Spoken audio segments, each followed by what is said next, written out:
ችግሮች ተግዳሮቶችና ስጋቶች ፖለቲካ ወለድ ሲሆኑ መፍትሄያቸውም ፖለቲካዊ እንጂ የጠመንጃ አፈሙዝ ሊሆን አይገባም።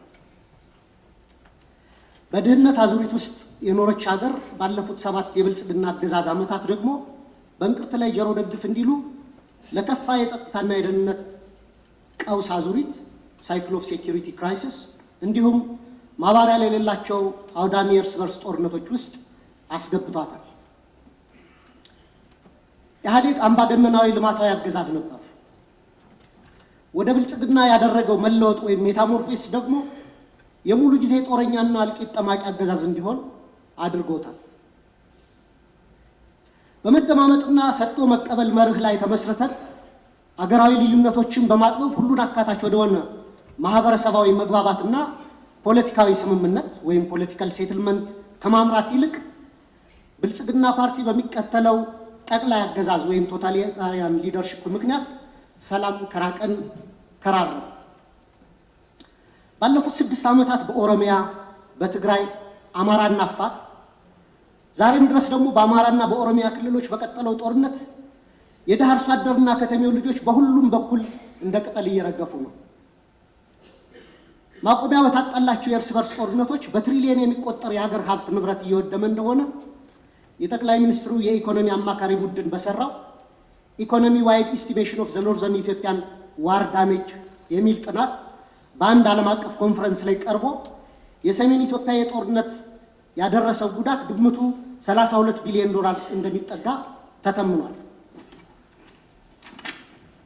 እንዲሁም የዓለም ባንክ በ2022 ኢትዮጵያ ዳሜጅ ኤንድ ኒድስ አሰስመንት ብሎ ባወጣው ሪፖርትም በሰሜን ኢትዮጵያ ጦርነት የደረሰው ጉዳት ግምት 28 ቢሊዮን ዶላር ያደርሰዋል። አማካይ ግምቱ 30 ቢሊዮን ዶላር ነው ማለት ነው። ባለፉት 6 ዓመታት እስከ ዛሬ ድረስ ደግሞ በአማራ፣ በኦሮሚያ፣ በቤንሻንጉል ጉሙዝ፣ በደቡብ ጋምቤላ፣ አፋርና ሶማሌ ክልሎች እየተካሄዱ ያሉ ጦርነቶችና የእርስ በርስ ግጭቶች የጉዳት ግምት ከሰሜኑ ጦርነት ጋር እኩል አድርገን 30 ቢሊዮን ዶላር ምሁራዊ ግምት ብንወስድ ጠቅላላ ግምቱ ወደ 60 ቢሊዮን ዶላር ወይም በሰሞኑ የባንክ ምንዛሬ በ130 ብር ሲሰላ 7.8 ትሪሊየን ብር ገደማ ነው። በዘንድሮ በጀት ልክ ቢሰላ ደግሞ በቀጣይ 8 ዓመታት የሀገራችን በጀት የሚሆን ሀብትና ንብረት በጦርነቶችና ግጭቶች አውድመን እንዲሁም በሚሊዮን የሚቆጠሩ ወጣቶችን ጭድ አድርገን ዛሬም የጦርነት ነጋሪት እየጎሰምን ቀጥለናል። የዚህ የእርስ በርስ መጠፋፋት ጉዞ ውጤትም የተባበሩት መንግስታት የልማት ፕሮግራም ባወጣው የ2024 ግሎባል መልታይ ዳይሜንሽናል ፖቨርቲ ኢንዴክስ ፖቨርቲ አምኒድ ኮንፍሊክት ሪፖርት እንዳመላከተው 72 በመቶ ወይም 86 ሚሊዮን ኢትዮጵያውያን በድህነት እንደሚኖሩ ይፋ አድርጓል። የውጭ ምንዛሬ ለውጡንና የኮሪደር ስራ ተያይዞ መኖሪያና የንግድ ቤታቸው የፈረሰባቸው በመቶ ሺዎች የሚቆጠሩ ችግር ላይ የወደቁ ዜጎችም አሉ። ከቅርብ ጊዜ ወዲህ ደግሞ እንኳን ከኑሮ መሰረታቸው የተነቀሉት ይቅርና ስራ ሰርተው በላባቸው የሚኖሩ ኢትዮጵያውያን ጭምር የኑሮ ውድነቱን መቋቋምና ልጆቻቸውን ማሳደግ ተስኗቸዋል። በዚህ የድህነት ብጣኔና የኑሮ ውድነት ላይ የተጨመረው የጦርነት አዙሪት ለሀገራችን ከፍተኛ ብሔራዊ የደህንነት አደጋ አዝሏል የሚል ስጋት አለ። በሰብአዊ መብቶች ጥበቃ ረገድም የተባበሩት መንግስታት ድርጅት የሰብአዊ መብት ኮሚሽን በኢትዮጵያ ላይ በቅርቡ ባወጣው አፕዴት ኦን ዘ ሂውማን ራይትስ ሲቹዌሽን ኢን ኢትዮጵያ ጁን 2024 ሪፖርት በሀገራችን ላይ እየደረሰ ያለውን ከፍተኛ ሰብአዊ መብት ጥሰት በዝርዝር አቅርቧል። ሪፖርቱ እንደ ሀገር የማያወላዳ ትኩረትና አፋጣኝ እርምጃ እንድንወስድ የሚሹትን የተንሰራፉና ስልታዊ የሰብአዊ መብት ረገጣዎች የደረሱበትን አሳሳቢ ሁኔታ ያሳያል። በሪፖርቱ የተካተቱ ጉዳዮች ልብ የሚሰብሩና በጣም አሳሳቢ ናቸው። ለምሳሌ በፈረንጆቹ 2023 ብቻ በተፈጸሙ 594 የመብት ጥሰቶች በትንሹ 8253 ተጎጂዎች ተመዝግበዋል። ከነዚህ ውስጥ 1106 ሲቪሊያኖች በአማራ ክልል፣ 366 ሲቪሊያኖች በኦሮሚያ ክልል ተገድለዋል። በ5 ወራት ብቻ ከ250 በላይ ሰላማዊ ሰዎች በድሮን ተገድለዋል። ከላይ ለማሳያ በሪፖርቱ የተካተተው የተጎጁ ሲቪሎች ቁጥር ሲሆን አክቹዋሊ የተጎጂዎች ቁጥር ግን ከዚህም የሚበልጥ ነው። እነዚህ የተንሰራፉ የመብት ረገጣዎችና ከህግ ውጭ ግድያዎች በፈረንጆቹ 2024-25 ዓመተ ምህረት ተባብሰው ቀጥለዋል። የድሮን ጥቃት ዛሬም በአማራ ክልል ተጠናክሮ የቀጠለ ሲሆን ህፃናትን ጨምሮ ሲቪሊያኖች እየተገደሉበትና የሲቪሊያን ተቋማት እየፈረሱ እንደሆነ ቢቢሲን ጨምሮ በዓለም አቀፍ ሚዲያዎች ተዘግቧል። በተጨማሪም ሪፖርቱ የዴሞክራሲያዊ ማህበረሰብ አስፈላጊ ምሰሶች በሆኑት ሀሳብን በነፃነት የመግለጽ፣ የመሰብሰብ፣ የመደራጀት መብት ላይ ከፍተኛ ገደቦች መደረጋቸውን በአጽንኦት አመላክቷል። ጋዜጠኞች፣ አክቲቪስቶች እና ሰላማዊ ዜጎች እውነትን የመናገር መብታቸውን በመጠቀም ተጠያቂነት እንዲሰፍን በመጠየቃቸው ብቻ ማስፈራራት፣ እንግልት፣ ስደት፣ እስራት እና አለፍ ሲልም እገታና አስገድዶ መሰወር ይደርስባቸዋል ይላል ሪፖርቱ። ለምሳሌ ያለመከሰስ መብት ያላቸው አማራ የሆኑ የፌዴራልና የክልል ህዝብ እንደራሴዎች የሆኑት አቶ ክርስቲያን ታደለ፣ አቶ ዮሐንስ ቧያለው፣ ዶክተር ካሳ ተሻገር ያለመከሰስ መብት ሳይነሳ ተይዘው ለ20 ወራት ታስረው ይገኛሉ። የተቃዋሚ ፓርቲ አመራሮች የሆኑት የአብን ስራ አስፈጻሚ ኮሚቴ አባል ዶክተር ቴዎድሮስ ኃይለማርያም፣ የኢዜማ የቀድሞ ሊቀመንበር ዶክተር ጫኔ ከበደ ከታሰሩ 2 ዓመት ሊሞላቸው ነው። በተመሳሳይ በርካታ የአማራ ጋዜጠኞች እንደ ምሳሌ መስከረም አበራ፣ ገነት አስማማ፣ ጋዜጠኛ ጎበዜ ሲሳይ፣ ጋዜጠኛ አባይ ዘውዱ፣ ጋዜጠኛ ዳዊት በጋሻውና ቴዎድሮስ ንብረት፣ የአማራ ምሁራን የሆኑት ዶክተር ወንዶሰን አሰፋ፣ ረዳት ፕሮፌሰር ሲሳይ ብቸው፣ ፕሮፌሰር ማረጉ ቢበይን፣ ዶክተር ዘሪሁን ባህሪ፣ ዶክተር መሰረት ቀለመወርቅ፣ ዶክተር ገብረአብ አረሙ፣ ረዳት ፕሮፌሰር ዳኛ አበበን የመሳሰሉ ምሁራን እና ጠበቃ ለልይ ምረቱና ጠበቃ ኤርሚያስ መኩሪያ አይነት የህግ ባለሙያዎች እንዲሁም የመንግስት ሰራተኞችና ወጣቶች በአጠቃላይ 182 የሚደርሱ አማራዎች በ25 የሽብርና ህገ መንግስታዊ ወንጀሎች መዝገብ ተከሰው ያለ ፍትህ ለ20 ወራት በፍርድ ቤት ይመላለሳሉ።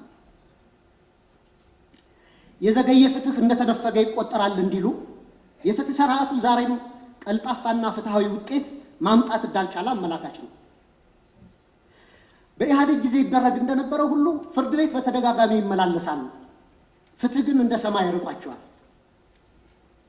በጦር ሜዳ እያዋጉ ተይዘው የታሰሩ የህወሓት አመራሮችን በአጭር ጊዜ የፈታ መንግስት በገዢው ፓርቲ አሰራሮች ላይ የሰላ ትችት የሚሰነዝሩ አማራዎችን ይህን ያህል ጊዜ ያለ ፍርድ ማሰር የገዢውን ፓርቲ አባላት ጠር ፖሊሲዎች በግላጭ የሚያሳይ ነው። የአማራ ክልሉ ጦርነት ተከትሎ ለ10 ወራት የቆየው አስቸኳይ ጊዜ አዋጅ በታወጀበት ባለፉት 20 ወራት ውስጥም በሺዎች የሚቆጠሩ አማራዎች መታወቂያቸው እየታየና በብሔር እየተለዩ ኢተኒክ ፕሮፋይሊንግ እየተደረጉ ታስረዋል። ኢሰብአዊ ለሆኑ አያያዞች መጋለጣቸውንም መንግስታዊ የመብቶች ተቋም ኢሰመቁና ዓለም አቀፍ ድርጅቶች ጭምር ገልጸውታል።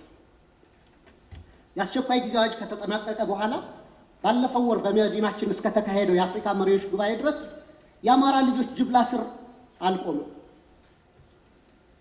የተባበሩት መንግስታት ድርጅት የሰብአዊ መብቶች ኮሚሽን ባወጣው ሪፖርት ውስጥ የተካተቱ አብዛኛዎቹ የመብት ጥሰቶች መንግስታዊ ተቋም በሆነ የኢትዮጵያ ሰብአዊ መብቶች 2016 ሪፖርት በምርመራ ጭምር የተረጋገጡ ናቸው። በተጨማሪም ኢሰመጉ፣ አምነስቲ ኢንተርናሽናል፣ ሂውማን ራይትስ ዋች፣ ሲፒጄ እና የአውሮፓ እና የአሜሪካ ኤምባሲዎች ጭምር ባወጣቸው ሪፖርቶች እና መግለጫዎቻቸው አሳሳቢነታቸውን ገልጸዋል። መንግስታዊ ኢሰመጉ ጥቅምት 13 2017 ባወጣው ሪፖርትም በአዲስ አበባ በአማራና በኦሮሚያ ክልሎች የተለያዩ አካባቢዎች በርካታ ዜጎች ያስገድዶ መሰወር ወይም ፎርስ ዲስአፒራንስ ሁኔታ ሊያቋቁም በሚችሉ እና ያሉበት ሳይገለጽ በተራዘመ እስር ውስጥ እንደሚገኙ ተመላክቷል። የፖለቲካ ምህዳሩን ስናይ ደግሞ ተዘግቶ ምንም አይነት የተቃውሞ ድምጾች እንዳይሰሙ ከፍተኛ የመብቶች መቃ እየተፈጸመ ሲሆን በብልጽግና የሴፍቲኔት ፓኬጅ ውስጥ ያልተካተቱ ጥቂት የተቃውሞ ድምጾችን ሳፎኬት ተደርገው በደመነፍስ ለመተንፈስ እየተፍጨረጨሩ ነው። እነዚህ ሁሉ ዓለም አቀፍና ሀገር አቀፍ ተቋማት የሀገራችን የሰብአዊ መብት አያያዝ አስስቧቸው ሪፖርታቸውን የሚያወጡት የሚመለከታቸው የመንግስት አካላት ትኩረት አድርገው ችግሮች እንዲፈቱ እንዲያደርጉና መንግስቱም አፋጣኝ እርምጃ ወስዶ እንዲስተካከሉ እንዲሁም ተጠያቂነት እንዲሰፍን ነው። የህዝብ ተወካዮች ምክር ቤትም አንድም ቀን እንኳን ሁኔታውን በተመለከተ በምክር ቤቱ ስብሰባዎች አጀንዳ አድርጎ አለመወያየቱ፣ ሁኔታውን በተመለከተም በአስፈጻሚው ላይ በቂ ክትትልና ቁጥጥር አለማድረጉ በህገ መንግስቱ በተሰጠው ስልጣን መሰረት አንድም የእርምት እርምጃ ለመውሰዱ በታሪክና በትውልድ ፊት ተጠያቂ የሚያደርገው ነው። የተከበሩ አፈ ጉባኤ፣ ክቡር ጠቅላይ ሚኒስትር፣ ከላይ ያለውን የሀገሪቱን ነባራዊ ሁኔታ የተመለከተ ረጅም ትችት ያቀረብኩት ለጥያቄ መቅድም እንዲሆነኝ እንጂ መቼም ብልጽግና ስለ ሀገራዊ ችግሮቻችን አላይም፣ አልሰማም፣ አልናገርም ካለ ውሎ ማደሩ ጠፍቶኝ አይደለም። ብልጽግና የሚታየው ጦርነት፣ የሚሰማው የቄስ ሞገሴዎችን ከንቱ ውዳሴ፣ ከተናገረም ወይ ደረቅ ፕሮፓጋንዳ ወይም ነጭ ውሸት ነው። በመካከል የከሱና የመነመኑ እውነቶች የሉም ማለት ግን አይደለም። ወደ ጥያቄ ስገባ ባለፉት 7 ዓመታትና ከዚያም በፊት ባሉ